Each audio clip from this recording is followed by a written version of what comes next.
what you want, when you want it, where you want it. This is The Mesh. Foot Candle Films. Film news and reviews from two guys who really like movies. This episode is brought to you by the Foot Candle Film Society. For a schedule of upcoming screenings and membership information, visit the Society's website at www.footcandle.org. Hello and welcome to Foot Candle Films here on themesh.tv. With you as always, I am Alan Jackson, co-director and co-founder of the Foot Candle Film Society and the annual Foot Candle Film Festival. With me on the other end of the Zoom channel today is the other co-director and my co-founder, Chris Fry. How you doing, Chris? I am doing well. I'm glad to have a chance to talk about movies instead of all the other craziness going on. We can just focus on movies, so that's good. We're let's just do movies today. How about that? Let's make a change from our normal podcast format. No, we're joking. This is actually our very normal podcast format. It's just to talk about movies. It is a good chance for us to get together every couple of weeks and talk about some films that we have seen recently and review a couple of them. And then later on in the show, we will also have a little bit of movie news. I mean, honestly, Chris, there's not a lot going on in the movie news world. And that's actually what we're going to talk about, is the fact that there is not a lot of movie news. We're going to talk about kind of the state of theaters and movie releases as it's affecting us right now. But we always end up our show on a positive note, though, Chris, even after what may be a little bit of a depressing piece of news to talk about. And that is our recommendation of the episode, where you and I both share a film that we would like to recommend to our audience that they go and check out. Maybe something that they overlooked, maybe something that they haven't revisited in a while, whatever it may be. It's a film you can find online. And both Chris and I will share our recommendations of the episode with you at the end of the episode. But before we get to those parts, Chris, we do have a couple of new releases that we are going to be discussing and reviewing. First up, we'll be talking about the film The Wolf of Snow Hollow, directed and written by Jim Cummings. Then we'll be following that up with a discussion of the film Out Stealing Horses, directed by Hans Petter Moland, starring a Mr. Stellan Skarsgard. So, Chris, are you ready to get started? Yes, let's do it. Let's jump right in then with our first review. Fittingly enough, as we approach the Halloween season, we do have a horror film to discuss. This is directed and written and starring Jim Cummings. This is The Wolf of Snow Hollow. We have every reason to believe that this monster will show up again tonight.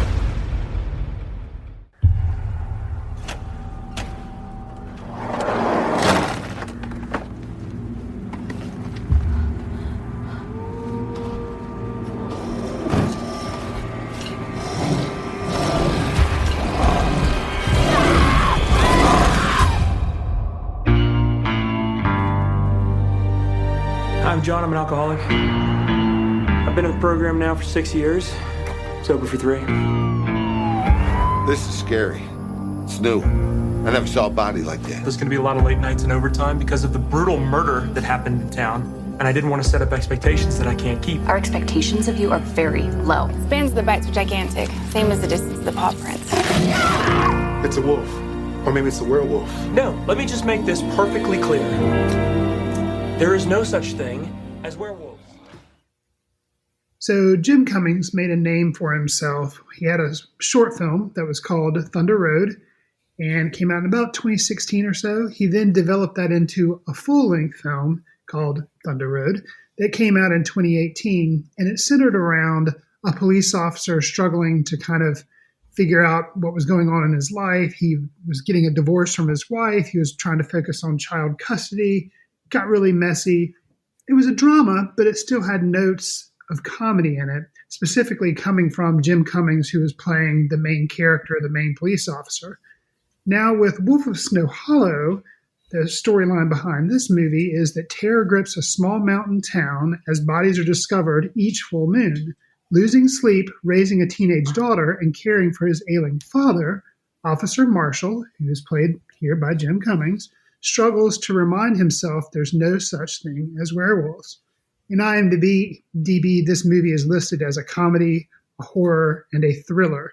Alan, what was your experience with The Wolf of Snow Hollow? Did it manage to do any of those genres in a new way that you found interesting?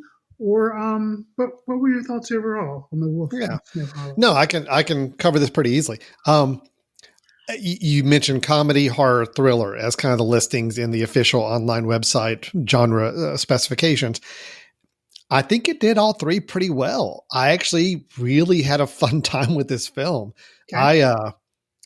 I liked it. I liked it quite a bit, and it's not without some issues that we can still talk about. But I think in general, I was pretty captivated during the whole film. I did find it to be thrilling in the parts where it needed to be thrilling. I found it to be a bit scary in the parts that need to be scary. And I did find it to be funny in both in comfortable and in uncomfortable ways at different times in the film. A lot of it I'm going to credit back to Jim Cummings. Now, Sure. I think it's no secret you describing Thunder Road, the film, the short film that really got his name out there and made him kind of a darling in a lot of film festival circuits and independent cinema. And then unfortunately the feature film didn't really do as well for him, but it seems like he's just taken that character and just added a little bit more, maybe a little bit more development, a little bit more backstory. And now he's kind of evolved into a more genre picture. And I'm okay with that. I have no issue with this. I think there may be some criticisms about the fact that he's just kind of relying on the same character to build out. I have no problem with that. Actually, I would love to see an anthology of films where this same character is just plopped into different genre films. Put him in a romance film, put him in a slapstick comedy, whatever. I'm fine with that. I like where this is going. And I do think the film was just really well made, and it's concise. It's tight. There wasn't a lot of wasted time. I didn't feel like it got really right into the storyline pretty quickly. Sure. It's pretty efficient with how it kind of got us up to speed with a lot of characters. I had to go back and realize it. It was only an hour and 23 minutes long, but I felt like, man, they did a lot with a lot of characters, a lot of set pieces in the film in that amount of time. So overall, I had a really, really good time with it. I was like, not that I was pleasantly surprised because I expected it to be at least fairly good, but yeah, this was a fun movie. How about you, Chris? Are you gonna argue with me on this, or are you on the same page? I liked it. I think my enthusiasm is probably tempered just a little bit because I had seen Thunder Road, and I liked the short film a lot, and then the feature I felt like just didn't. I don't know. It was just okay, but I expected to like it a whole lot more. But I could tell that he's quite the writer, quite the director, and he's got some comedic timing as far as having this police officer. And I think off the bat, that was one thing. Even though I'd seen the trailer, but I didn't realize that the character he was going to be playing here was going to be so similar to the character that he played in Thunder Road. Different, the characters are named different. It's different towns that this guy's in, but it's still a small town, and he's still going through some domestic stuff with a wife and a kid, a big girl, which is a girl in Thunder Road too, a little girl. So it kind of shocked me. I was like, that's really interesting that he's doing this, and the type of writing he does. Like, I think it opens with him kind of giving a monologue to the camera, basically in an AA meeting. Okay, well, Thunder Road has this like funeral scene that's very, very similar. So he's the main character. So for him just to have this extended dialogue scene, you're not surprised. But then right at the beginning, kind of how it sets everything up, it threw me a little bit. But once the film gets going, it is like you're saying, it is very much a genre piece. It's not just a drama. This is trying to be a horror film, obviously, with werewolves and things. So once it kind of got going, I got into it and I liked it a lot. I think Robert Forrester, who plays Jim Cummings' dad in the movie, he's the sheriff, I guess he's the sheriff, and Jim Cummings is just working at the department with him. And he wants him to retire, but he doesn't want to retire, and he's older and is having health problems. And Robert Forrester, he's passed away now, and this is maybe his last official screen role. I think it is. I think it was his last film performance before passing away, and he's really good in it. He's really strong. Now, I guess if you're trying to say like people playing a type or something, you could say Robert Forster is playing something very similar to when they did the new version of Twin Peaks that they had out on Showtime. Robert Forster was in that, and he was playing the sheriff of the Twin Peaks department. So kind of, in a way, doing a lot of similar work, but still, I mean, he's so good. Yeah, I agree. Really, really a smaller role in the film, and not as prominent, but I think very effective in his role for sure. And then we also had Ricky Lindholm, who I mainly know from comedy work, playing another officer in the police force. And I thought she was also really strong too. So, I mean, I thought acting overall, I thought was great. Jim Cummings, he's just someone who's so, to me, entirely watchable, and that I'm constantly wanting to figure out where he's going and what his character is dealing with at the time. Sure. And obviously, Jim Cummings seems to have a type where he enjoys playing someone who just has the weight of the world beating down on them, and how do they manage that? Right. And unfortunately, not always healthy the way they manage it. Right. So he's got that type down pat, and that's why I'm saying I'm cool with him running this type out for a little while longer in some other films if he chooses to do that. I'll tell you one thing I really respected about the film. I mean, it was a horror film, but it was done practically. It was. I don't even know if there were any special effects other than practical special effects. I mean, I don't think there was really maybe any CGI. I don't know. Maybe, I don't know. I'm not going to spoil anything with the film, but I think this is a film that I expected it to be as it got started. It was going to be CGI. It was going to be using more higher tech to create the scares and the creatures that we see. Sure. But to actually come up along later, I really do believe there's probably a lot more practicality used in the special effects and the creation of the creature that we see. And it was extremely effective. I think he absolutely followed the Jaws rule, which is don't show too much, don't show too early, really let it build up suspense and tension. And it totally did that, to where when we actually do see some semblance of a creature, it's a little, it's kind of like, it's thrilling. It was actually kind of worked, the timing and the buildup of that tension over time. So this is the kind of horror film I like. I mean, it's got some scares, it's got a few jump scares, but it doesn't rely overly on those. It's more of this building tension into where when you finally do come face to face with what you're facing, it was pretty scary. And, it's more of, I guess I said it was a comedy. What was it? Comedy horror thriller. So I guess, I would add on to that more. For me, it was more of kind of mystery, kind of what exactly is going on. There is a mystery. Yeah. People are dying. It looks as if a werewolf is doing it, but the Jim Cummings' character, he's like, well, I don't believe in all that stuff. I think this is just like, a serial killer or something. But then people are like, well, but it's always the full moon. And you look at some of the instances, and it's curious. And I feel like it does a pretty good job, like you were saying, of using the smaller scale of the film and probably a smaller budget to still work around the wolf attacks and the creature effects. I feel like that was well done. I'd really appreciated too the opening. They had like these montages of scenery with the opening title shots, and it made me think of kind of The Shining. A lot of the stuff because it showed all these mountain overpasses and just all this snow everywhere, and you would kind of go zooming over it. It just really reminded me of that. Then they decided to, at some points, kind of flip the images, so it was actually upside down, and there was never really kind of any explanation for why they may have done that, but you just kind of think it's just a little something unsettling to kind of throw you off that, here's just going to be this small town with, this small town life, but stuff is going to be just a little off. And I thought that was I thought the cinematography, all the scenery that it really put us in the environment. And I thought it did great. It was a really beautiful film. It actually looked really sharp and really nice. There was just enough visual flourish touches to make it interesting to watch as well. So you're right. There wasn't really any reason for them, as opposed to maybe just trying to keep the viewer off kilter a little bit and be a little more creative with what the camera was doing. But yeah, overall, I'm really happy with how much I did enjoy the film and how much it was. This is what it's setting out to do. This is the story it's going to tell. It told that story fairly efficiently. It hit.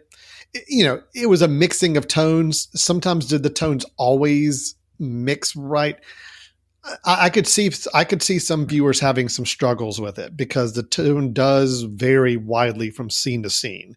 Sure. You go from a moment where you are laughing at some of the dynamics between John Marshall, played by Jim Cummings, and his fellow police officers or sheriff's department officers. And you're laughing because it's either getting ridiculous or it's just getting very overly manic. And then you go to a funeral scene where somebody had just gotten brutally murdered, and it's balancing that line. I think it does it well, but I can see where it could be a little unnerving to some audiences that aren't able to kind of let their emotions be blended quite as well throughout the watching of the film. So that is one thing I'll just kind of throw out there as a little bit of a caveat, that you got to be in the right mindset, I think, to know that it's going to go from laughing at the character or the ridiculousness of a situation at times, or just some really funny dialogue, to a very dramatic and very, traumatic scene in many cases. So I have a question for you. So Nicky and I both like the film. I think I'm wondering how you felt about, and there again, try to dance around spoilers, but towards the end of the film, there are some clues that are dropped as to, there's some clues like here's some things going on. And then Jim Cummings kind of does some detective work. But as far as how everything clicks together, did it work for you, or did it feel maybe a little wobbly? For me, it felt just a little bit wobbly. I was actually okay with how it resolved. Okay. Mainly because I was expecting all the way through the film for it to take one path. Okay. And it didn't, which I was kind of happy to see. That I was surprised by that. And then when it turned out to be, again, trying to be without spoilers, sure. I thought it was going to take one tone of a horror film, and it didn't. It actually took it into more of that mystery thriller zone. Sure. And I liked that it went that route. I guess so. I liked it. I do think the dropping of the clues and kind of how everybody, or at least two main characters, start to realize that what's happening and what the situation looks like, was a little clunky. Because again, there was a clue that Officer Julia Robeson finds that I don't remember how she would have connected that to the resolution of the mystery.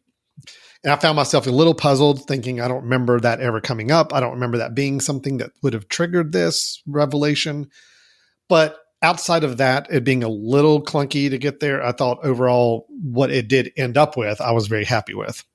Sure. If that makes sense. Yeah. Yeah, it does. And it's hard to talk about because we don't want to ruin, especially this is a movie that, it's an indie film, so it needs all the money it can get. It's not like some blockbuster or whatever that people are going to see regardless. So I think, it sounds like we both do like the film. If people like horror movies or, something, especially it's October, this would be something to seek out. But yes, something about, I think to buy the explanation that we end up getting, there are little things that happen in the film that I feel like would have needed to be better connected. I don't know how to say any of that. So I didn't really, I don't know, for me. But if I got in the mood to go watch this again, which, I could see myself doing Halloween, time or so, it's fine. I actually think, a couple of people I know might enjoy it. I would actually be watching for the clues that would lead to the resolution, because I'm starting to think that maybe they were there. They just weren't very easy to pick up on. So I totally missed them. And so that's why I thought the ending was maybe a little convenient, how people figured it out. But anyway, that would be one thing I would be interested in going back and seeing again. But overall, I would just say, I think I really had a fun time with the film. It is funny in many places. It is scary in some moments. It does build up some nice tension and drama, I think, throughout the film. And wrapping in the fact, I think overall there's a little bit of a theme here too, of which I like. This we very rarely see a dramatic film or story about someone in a police sheriff's role who, I take it back. No, actually there is quite a bit of this where they're dealing with drama and the personal side, and also a overwhelming sense of that they're not performing their work, or they're not accomplishing their goals in a case, and the overall impact it's having on them. I take it back. That actually is kind of a familiar trope. So the more I think about it, I'm already rattling off a lot of films that match exactly that same thing. But to do it and add comedy in there to some degree, I think is what makes this a little fresh, is that you go from one moment of feeling sorry for Jim Cummings' character. You feel sorry for what all he's dealing with and facing. But then you flip right to another scene where you realize he's doing it to himself. I mean, he is kind of piling on a lot of this on his own doing. So, yeah. I think that's what helped me appreciate this film more than I did Thunder Road. Thunder Road was good, his prior film, but other than being kind of a typical cop suffering with not doing a good job and suffering with family drama, there wasn't really that much more to it to make to a feature film. Whereas with this, you had that going on, but then you had the overarching mystery that you were trying to solve. Mm-hmm. So I think that really, I think I could tell growth from what Jim Cummings was trying to write and trying to do. So I look forward to seeing what he's going to do next. I wonder if he'll once again be a policeman. So again, I say, let's do a sci-fi film. Let's have an alien encounter film with this same police officer, the same sheriff. Anyway, I think there's something to be going forward with that. I did enjoy it. Sounds like you did as well. I might have actually enjoyed it maybe a little more than you, but I was pretty enthusiastic about it. I had a really fun time watching this. So I am recommending it pretty strongly, and Chris is as well. That is The Wolf of Snow Hollow, written and directed by Jim Cummings. It is available on, I know, Apple TV, Amazon, I think anywhere where you can buy or soon, hopefully, renting films as well. So, yeah, good. All right, Chris, let's move on to our second film and our second review, which is the film Out Stealing Horses.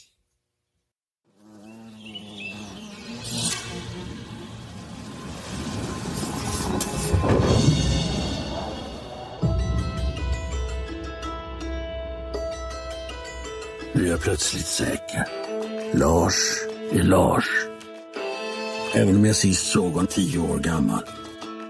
Och jag är säker på att han inte kände igen mig. Jag vet vem du är.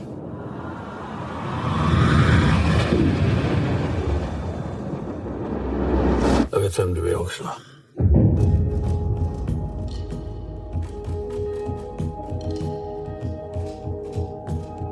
Min far var praktiskt lagd. Lärde mig mycket av honom. Visste hur saker och ting skulle göras.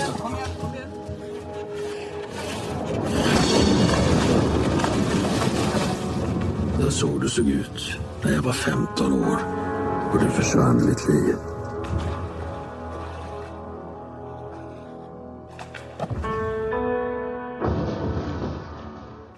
Chris, in Out Stealing Horses, we follow a grieving widower as he moves to the country where a chance encounter rekindles memories from his past. And Chris, this is a film based on a novel, a Norwegian novel by Per Peterson. It received several international awards and was concluded as one of the 10 best books of 2007. And in this film, we follow Stellan Skarsgard plays Trond, a 67-year-old who is now living in isolation. We slowly learn over the course of the film why he's in isolation or what events led him there. But as the tagline did mention, he meets someone that then he tries to discover if that person is someone that he actually had some memories of the past. And that brings up a lot of memories about his childhood and a summer spent with his father out in the countryside and the relationships they had with the people around them. And Chris, it is a dramatic film. There's a lot of characters involved. There's a lot of dramatic moments, and it is it's a fairly long film as well, as far as, relatively speaking. With all that said, Chris, length, a lot of different characters to keep up with, a lot of different plot lines, a lot of heavy dramatic themes. Doesn't necessarily paint the rosy picture for me of a Chris Fry patented favorite film. Sure. But tell me, did this prove me wrong? Did you actually get some things out of this film? Did it work for you, even despite everything I just listed that I know would not normally work for you in a normal situation? I mean, the film normally, I feel like I have a pretty good grasp of movies. I go see them regardless of how complicated they are, even if they're foreign, even if they jump around in time. I'm like, hey, no problem. At the end of it, I may have missed a couple of little details here and there that I have to scratch my head about. But overall, that's usually not an issue for me.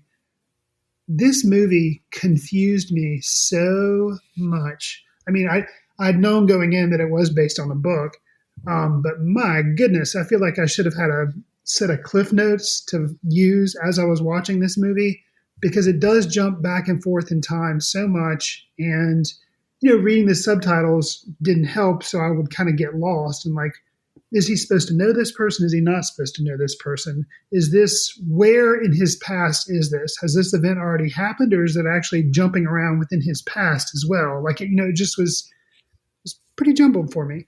But at the end of the day, at the end of the film, I did appreciate it. It helps that the cinematography, which is a lot of nature, it's actually kind of interesting where the movie we've discussed first had a lot of cinematography, but it was a lot of, cold art, not Arctic, but just, snow and all this kind of cinematography. Mm-hmm. There was some snow in this as well, but there was also a lot of mountains and streams and shots of people doing logging and all this stuff, because that was one of the things that the main character apparently helped his dad do in his youth, was go logging. So it was really beautiful and had a lot of shots of just nature, like, a deer or something, just animals in the forest or birds. It was really, really, really beautiful. And then Stellan Skarsgard, which he plays the older version of this Trond character. And I've never seen Stellan Skarsgard be anything bad. So I've always liked everything he's done. And I liked the film, but I wish it would have been a little bit easier to kind of understand, but I think that's a me thing. That's not a film thing. I didn't expect it to be as challenging as it was, but yeah, you and I are kind of on the same page with this, where I did ultimately like the film. I do think its acting, its cinematography, the production in general outweighed some of the complications I had on the plot. But the plot was complicated. The story was complicated. The characters are complicated. Now, I'll freely admit, I think some of this is impacted by the fact that, obviously for English-speaking audiences, this was a subtitled film. Right. I think subtitles in a heavy period drama like this, with a lot of names and a lot of people, can be tough to kind of follow along. But again, you and I have seen plenty of films that were subtitled and plenty of other films to keep up with. This one was definitely on the more complex side of following. But like you, I do feel like so much really worked for it to outweigh some of the hesitations I had on the plot machinations and trying to follow along with exactly what was happening. I know it's adapted from a book, and I also believe, from what I've understood, the book goes into a lot more depth and provides even more subplots and characters. But I think in a book, you have a lot of room to kind of explore and understand and follow. It may have been just a simple challenge of trying to adapt a very dense book into a 2-hour film. Okay. Some things did have to be sacrificed, and possibly in doing so, I can think of one subplot in particular having to do with the war. There's a period in the film where we do kind of have a flashback moment to a couple of the main characters in the film in their role during the war. And I feel like that was a fairly small subplot in the movie, but from what I understand, it was a pretty extensive one in the book. So I do wonder how much of that it was just time management in the film, just trying to figure out how to get all the right points in the film without feeling too rushed. But again, I know it sounds like we're really harping on the plot and the confusion, and we are. Yeah. But I still, like you, at the end of the day, when I walk away from this film, I still say, wow, it was a really beautiful film, extremely well acted, and I liked it. I just wish I could have absorbed it more. It was there's a really compelling drama in this film, Chris. I just felt like it was just overly complicated and overly covered up with a lot of other things that just made it hard to connect. And I wish that was the one thing that could have been a little stronger with it, because that's what it would have turned it into a really superb film in my mind if they could have figured that out. So, well, and I think, going into the film, I thought it was going to be kind of a simple coming of age story. Yeah. About this boy who, even the trailer is like, okay, there's this boy, he's going to have some kind of something going on with his dad, and then there's going to be some accidents, but somehow he's going to get through it. Or he will have learned a lesson, kind of your typical coming of age arc in a movie. And instead, they kind of presented his whole childhood as basically a mystery, which I wasn't expecting, and that kind of took me back a little bit. Then not only he has this kind of strange childhood where he's living with his dad, or he goes with his dad during the summer, and has like one of the worst summers I could ever imagine possibly having. He has all these really terrible things happen. He has a friend who leaves a gun unattended and ends up getting one of his brothers killed. The friend then goes out with him playing in the woods, and he decides to smash a bird's nest and like strangle a baby bird in his hands. Like all this really traumatizing, like just scarring stuff. And then Trond, played, the young Trond, then has all these desires for that very same friend's mom, and makes a pass at her. And while he's making a pass at her, the friend's dad ends up getting like really badly hurt because basically he got distracted by seeing this pass being made at his mom. It's just, and that's complicated, but just all these really like scarring events. And it's not just one, it's just like multiple that kind of compounded to where it's kind of crazy. But I have a question for you as far as, would you say if you were to pick a villain of the film, would you say it would be the dad? I don't think it's that clean cut. I don't really think there's a pure villain in the film. I mean, there are people that I think all of the adults make some poor choices throughout the film. Okay. And exhibit some bad judgment. I'd say the father, ultimately this is a film about Tron and his relationship with his father. Sure. So ultimately, I guess, yes, you could say the father, if somebody had to play the prototypical bad guy role, it would be him, but it's not that clean and simple either. I mean, I think that there's just a lot going on.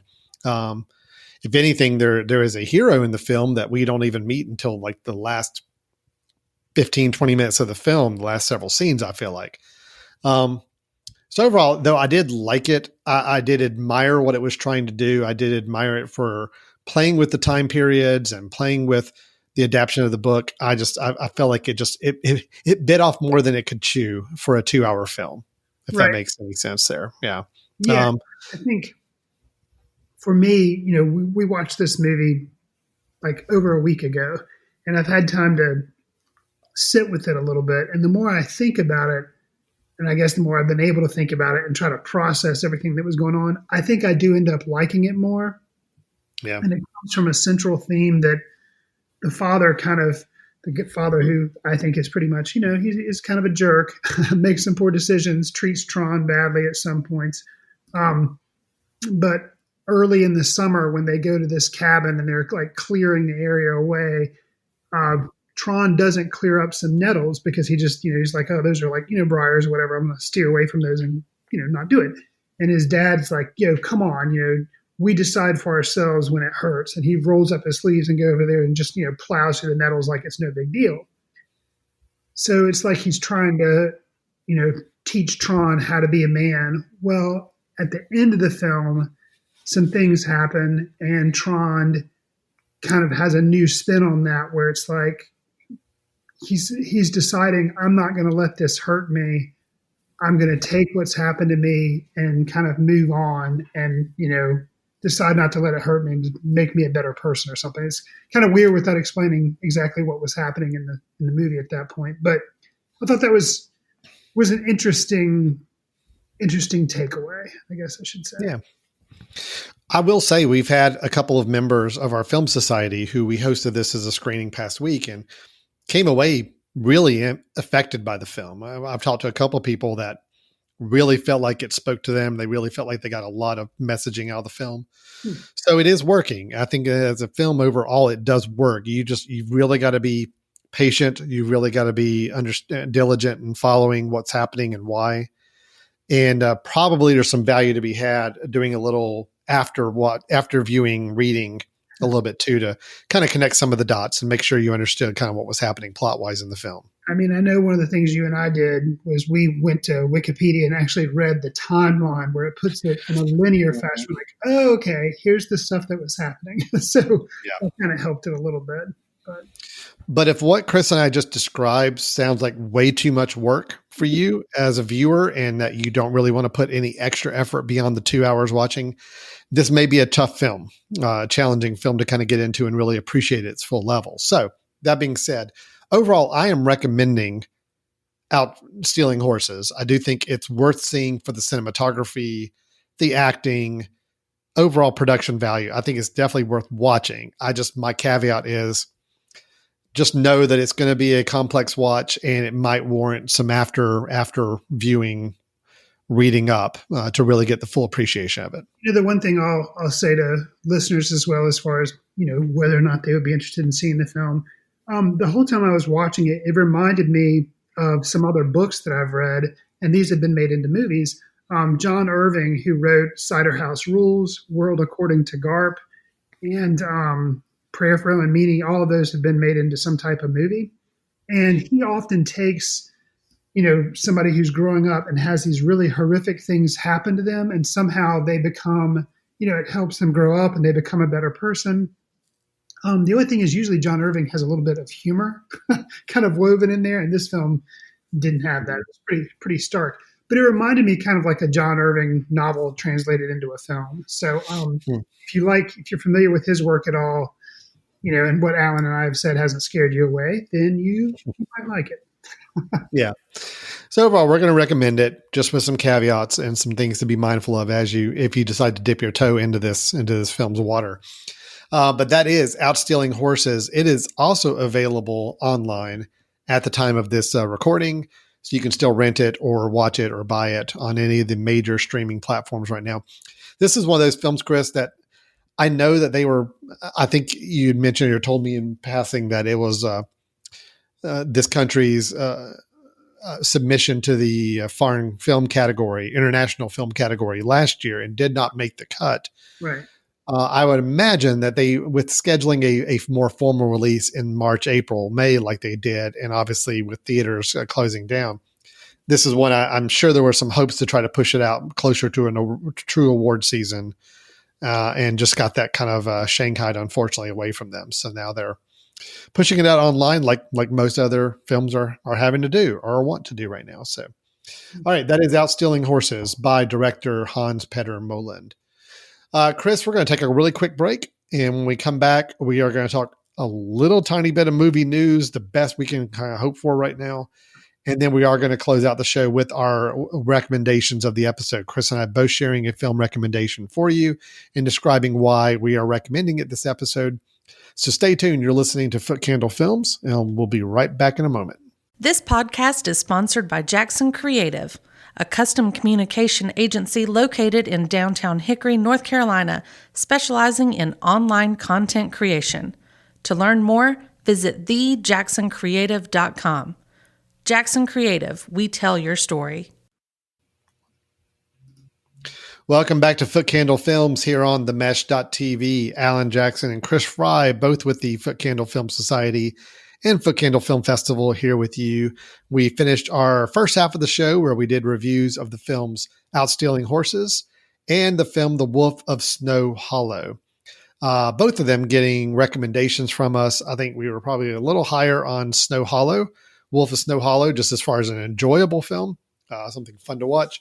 Out Stealing Horses, a recommendation, just take some heavy lifting to go along and really appreciate the film as much as it needs to be. Chris, let's go ahead and talk some movie news. Now, I'll be honest here. There's not a lot. Okay. I combed the internet looking for anything that we should be discussing film wise. And yeah, there's projects being announced and there's films that are on the horizon and all that. But realistically, let's be realistic about this. Okay. We don't have a lot of really big movies coming out anytime between now and at least the end of the year, if not even going into early 2021. Right. Do you know what the number one film at the box office was? United States box office was this past weekend? Is it still Tenet? Just because Tenet is Nope. in some theaters, but it hasn't been. Okay. Nope. This was a brand new film, came out debuting to a shocking $3.7 million, which I say shocking in air quotes because that's not. It is the lowest ever number one film box office. Huh. You have any idea what it is? No, I do not. Yeah, I didn't think you would because I had no idea either. Did you know there's a new Liam Neeson thriller called Honest Thief? The only reason I knew of that film was I was thinking maybe I would try to brave going out to the movie theater, and I saw the movies they had there. Never heard of any of them, but I saw that one of them said Honest Thief. But yeah. I don't know why I guess the movie theaters are open out of desperation, but it's a shame because they don't have any good content. Most of the stuff they were showing was like some anniversary of Empire Strikes Back, which, yeah, that's a cool movie, but I mean, I don't want to pay however much money to go see it on the big screen. So I honestly had never heard of Honest Thief. And so when I saw this news item on Variety saying, hey, that was the number one film of the United States last weekend, I'm like, I honestly never heard of that film. I can't think of the last time a film debuted at number one that I honestly had not heard anything about. Sure. Followed by Tenet. Tenet was number two. Okay. And then the Robert De Niro film War with Grandpa was number three. Oh man. So that's our top three films. Now Tenet, obviously, we kind of expected to be in that top list, but the other two, probably not.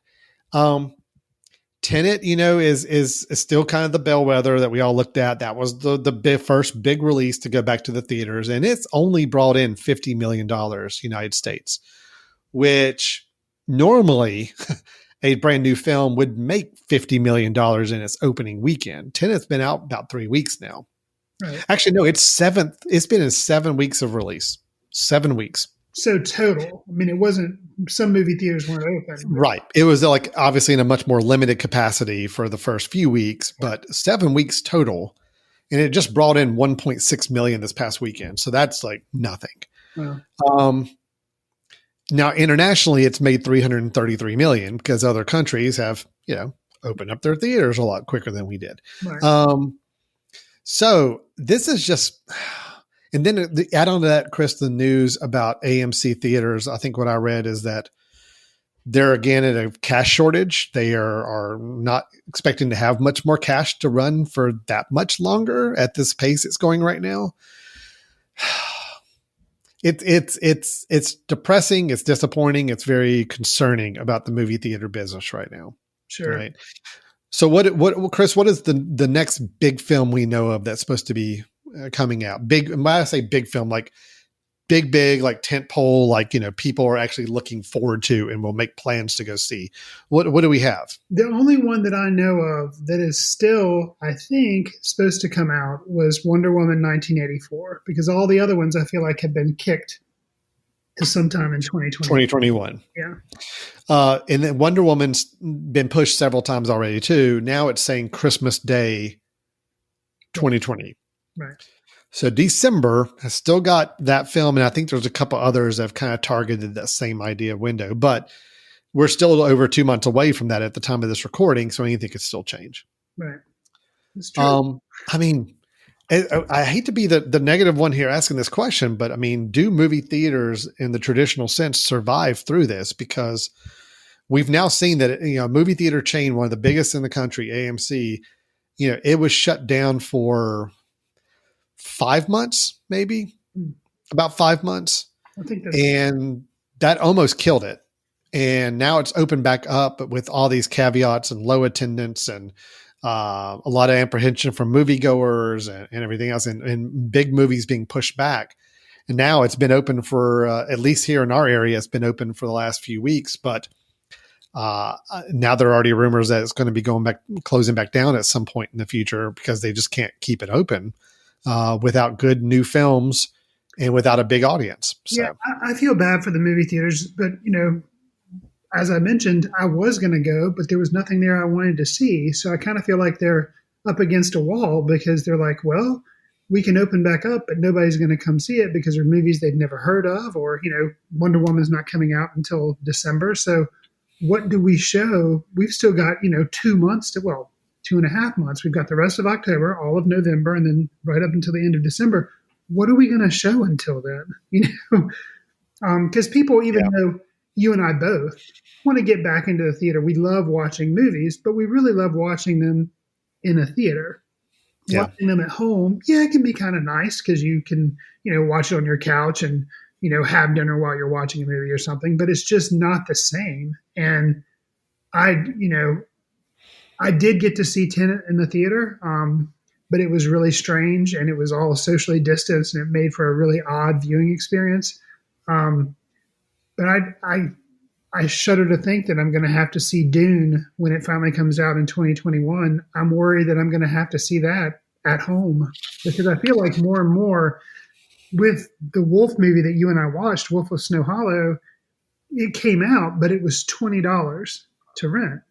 And I feel like theaters or distributors are just being like, okay, they're kind of, kneecapping the movie theaters. So like, okay, we can't do movie theaters. We're just going to put it out online. And I feel bad for the for the movie theaters. I wish they'd do something where, like, if we would have had the opportunity to see Wolf of Snow Hollow in the movie theater and online, even if it was the same price, or if it might have been, maybe it wouldn't have been more. It wouldn't have been $20 to go see it in the movie theater, but I would have gone to go see it in the movie theater, but I just wasn't given the option. So I don't think theaters are going to be able to survive. I just don't. The big winner in this whole situation right now, large screen TV manufacturers. Yeah, I believe because think about it. I mean, right now everybody's saying, well, great. If I'm just going to have to be able to watch brand new movies that come out online and I can stream them to my TV the day they're released, then I want the nicest, biggest TV I can get in my living room. And I'm just going to do that. Pixar, their latest movie Soul coming out has already said they're going to go straight to Disney Plus for online streaming with no cost. Like, you just have to be a Disney Plus subscriber. Right. Which I think what's interesting about that is Disney released Mulan, but they said it was on Disney Plus, but they're like, oh, but it's a premium. So they made people pay for that. But I don't think that really took off the way they wanted it to. So now they're going to release Soul and it'll be just free. So, well, I think that was a typical Disney move. Let's see how much we can charge for something and see how much we can get away with and see where the pressure points are. Oh, okay. We found the pressure point. We now see that having somebody have to enroll in a subscription service and pay extra money on top of that did not work.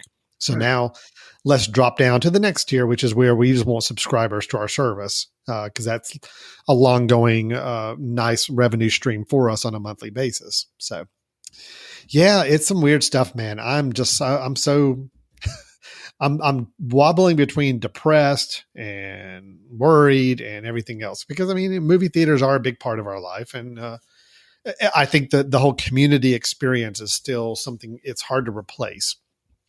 I mean, yeah, I could watch, I watched The Wolf of Snow Hollow at home on my fairly nice sized TV. And it was a great viewing experience, but a horror film like that, you want to be around other people in a theater, and that's just part of the experience of it. So it's just disappointing. It is very disappointing.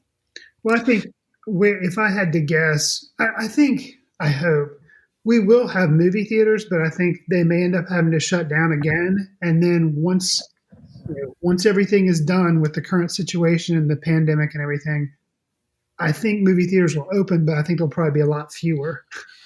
Well, I think there'll be a lot fewer, and I do think they're going to have to be really focused on what it is they offer, because I think too many of these studios are going to find some success in releasing their films online. Sure. That they're going to question whether or not they want to go back to the theatrical distribution for some of these smaller or mid-range films. Right. So do the theaters just focus on the big blockbusters, just the big Marvel movies, just the big superhero, the big spectacle films? Or do we see the theaters shift to more boutique settings where they're showing more independent films and more classic films and more experience based screenings. I don't know. That's what I'm really curious about. I think in bigger markets, maybe it wasn't an issue, but definitely in smaller markets like here in Hickory and in other places, multiplexes had already basically suffered that problem where basically all they got were the big blockbuster films. So you think it was bad before that you didn't get to see a lot of movies or you didn't get to see smaller independent films. It's really going to be on the big screen. It's really going to be tough after all. River, but we'll see. Yeah. Anyway, that's all I've got news wise. I mean, that's really it. I've got nothing else to talk about as far as new productions. I'm sure there's new films that are being worked on right now, but this has been the most overwhelming thing in my brain these last several weeks is the fate of movie theaters in general. So unfortunately, I was hoping a few weeks ago that maybe things were going to start to see getting stronger and better, and that's not been the case. So now we're seeing that there's rumors again of shutting down or clamping it down again. So I don't know. I really don't know what's going to happen there. Stay tuned. If you're a listener to this podcast, I'd hit the subscribe button because we're going to be having to talk about this probably for some time for a while, and stay tuned with what's happening there.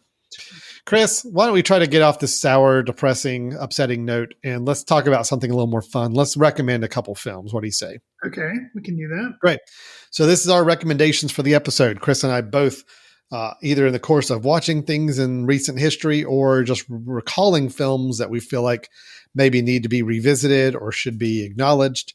We want to recommend a film for you that you may be able to check out online or watch during some of your own personal downtime or home viewing experiences. So, Chris, what have you got to share with us today? So, I'm going to recommend a film that came out in 2016. I think maybe it actually hit the U.S. in the 2017. But it's called The Girl with All the Gifts. And it is a horror movie.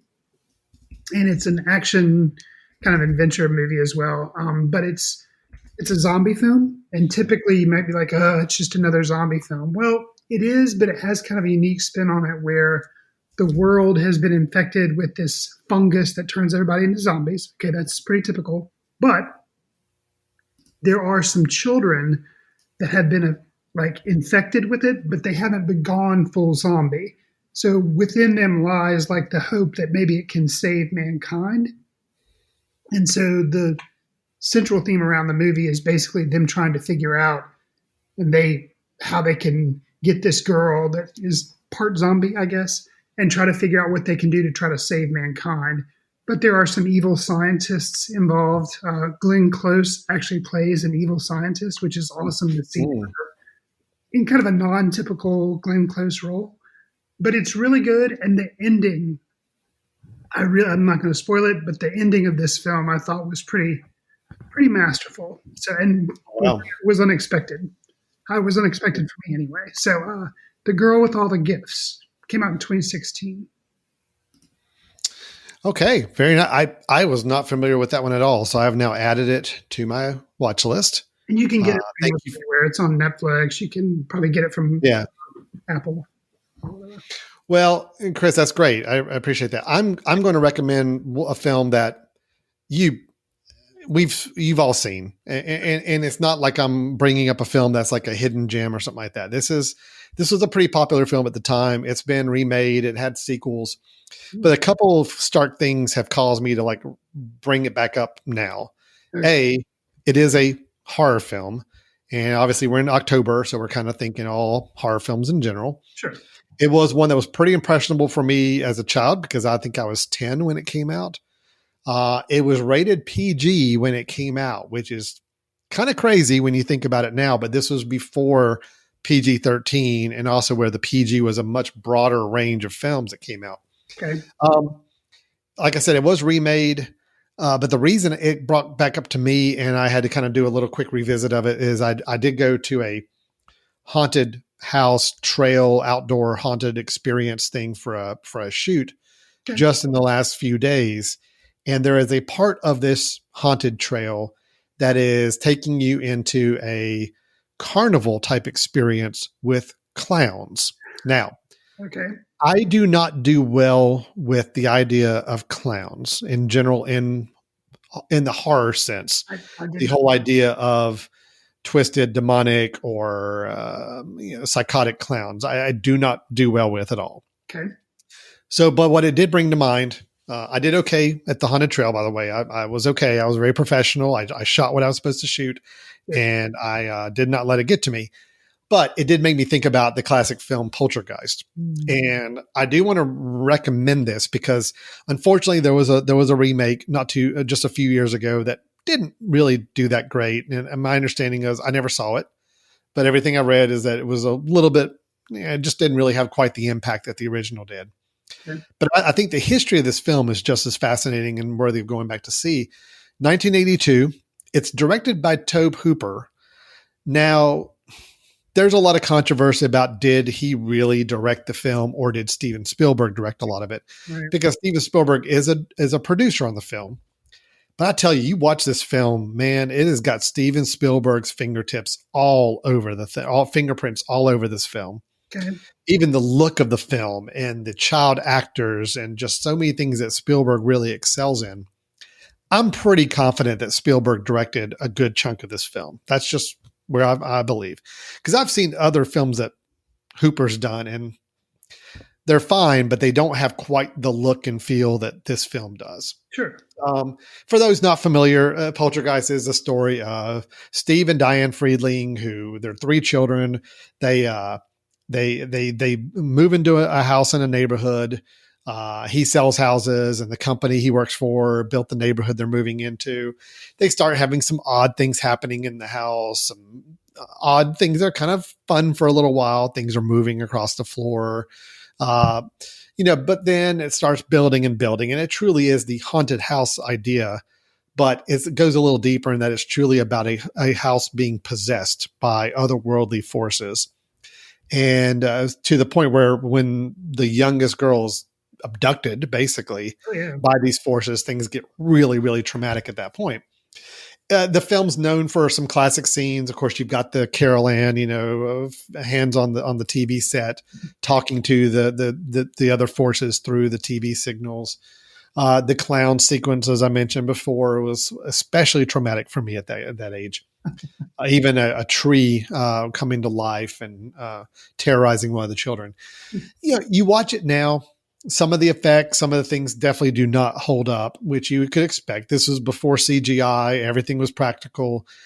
You watch it now. I mean, my kids have seen parts of it and think it's hokey looking, but I still feel like it's effective. I still feel like the scares are there. But the biggest thing I want to kind of recommend this film for, I think you forget, is how well it was acted. Right. Craig T. Nelson and Jo Beth Williams, those, and even the kid actors too. Those two, though, playing a very, very realistic family and couple. And I think the way they reacted to things, the way they acted, the way they handled their kids was very, very, it was very Spielbergish in the 80s. It truly was showing us a real slice of life family. And they really added to, the anxiety and the fear that this family went through. You read it through their performances, and it just really made it stand out for me. So that was the biggest thing I remember as a kid, is like, wow, these people seem real. So the fact that this is happening to them makes this all a lot more freaky and concerning for me watching.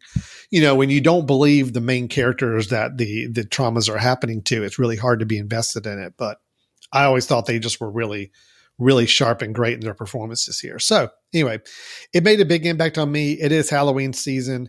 I recommend this also too, because yes, it is traumatizing at times. There are some scary moments, but in general, it is, on the sense of horror films, it is less bloody, less violent, less scary than your other classic horror films. Right. Save maybe the one face scene, I'll say, is the one that may be a little too much for younger audiences to watch. But if you want to show like younger members of your family a horror film that's going to scare them, but maybe not traumatize them like some really, really hardcore horror films would, this might be one to consider. So that's Poltergeist, the original from 1982. And, actually, I want to check that out because I have seen it, but it's been a long time. So I'd be curious to check it out. I'll have to do that. Yeah, watch it. If you watch it again at any point, watch it for the performances and watch it for just the depiction of the family, because that's where I feel like it really shines. It's just so good. So, yeah. All right. So we got a couple horror related films for your recommendations this month. That's very fitting, I guess. I think we both obviously looked at our notes and realized what date we were recording this and when it was going to be released and made the appropriate decisions on the films to recommend. So kudos to us, Chris. Yeah, it's great. All right. Well, we're going to go ahead and wrap up the show. Again, we had our reviews of The Wolf of Snow Hollow and Out Stealing Horses, both getting recommendations from us. We talked just honestly, the very little news we had, but we did talk some depressing news about movie theaters and what's happening right now in the state of our country with the theater business. And then our recommendations of The Girl with All the Gifts and Poltergeist from 1982. Chris, if anybody wants to comment or give us any feedback on anything we talked about, how can they go about doing so? You can send us an email to info@footcandle.org. You can also follow us on Twitter @footcandlefilm. Alan and I are also on Letterboxd. That's LATTERBOXD. You can track what we're seeing. Sometimes we give short little reviews on there. If you wouldn't mind, give us a star rating, write a review, or share with friends in iTunes to help us reach new listeners. We'd very much appreciate it. We are also on iHeartRadio, Stitcher, Spotify, and Pocket Cast. That's right. We will be coming back to you with another episode before too long. But in the meantime, you can always go back, visit themesh.tv. That's THEMESH.tv, and subscribe to this show or check out other podcasts on the Mesh Network, or go back in time and listen to some past episodes. Here's a great exercise. If there's a film that you just recently watched, and you go back and search and find out if it's one that we reviewed, especially if it's been from the last, 5, 6, 7 years, go back and search and find that episode. And you can just play that episode and you hear us have a nice conversation about the film. It's a great way if you just finished watching something and you want to hear some people talk about it.